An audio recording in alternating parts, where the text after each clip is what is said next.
Did you know that Exeter has the narrowest street in the world? I know, it's fascinating, isn't it? This is the 4th trip recommended by my little Lonely Planet guide to Devon and Cornwall.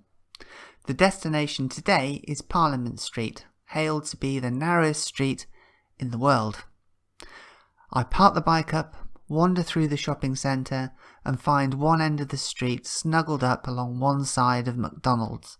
I look down it and yes, it is very narrow. What else can I say about it? Here is a street. It is very narrow. It is narrow. It is a street. It is the narrowest street in the world. And its narrowest, it's just 25 inches across. There's a plaque at one end to tell you that it's the narrowest street, just in case you didn't realise that it's a narrow street. I walk along it and what strikes me is that it's very narrow.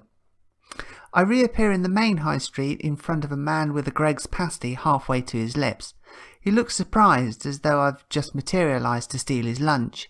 He frowns and returns his attention to his pasty and I slip back into Parliament Street. I walk out the other side of the street and come up in front of 3 boys sitting on their stationary bikes.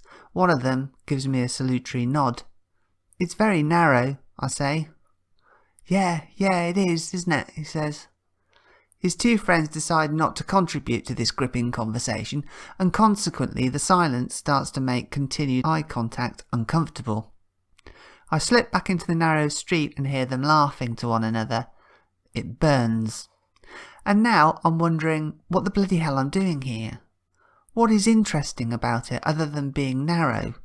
Is it the only street in Exeter that doesn't have a fucking coffee shop on it? I walk back up the other end and reappear once again in front of the guy eating his pasty. I smile. He doesn't smile back. I keep wearing the smile and walk backward into the narrow street. I reappear at the other end of the street in front of a woman pushing a little girl in a chair.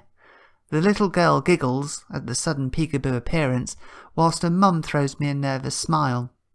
2 of the boys have now gone. It's thoroughly gripping me. I'm now feeling like I'm getting the full experience of Parliament Street and can say without any doubt that it is as thrilling walking down one way as it is the other. I reappear in front of Mr. Pasty, who is now taking swigs from a bottle of Diet Coke. I get a nod out of him this time, with a look of confusion.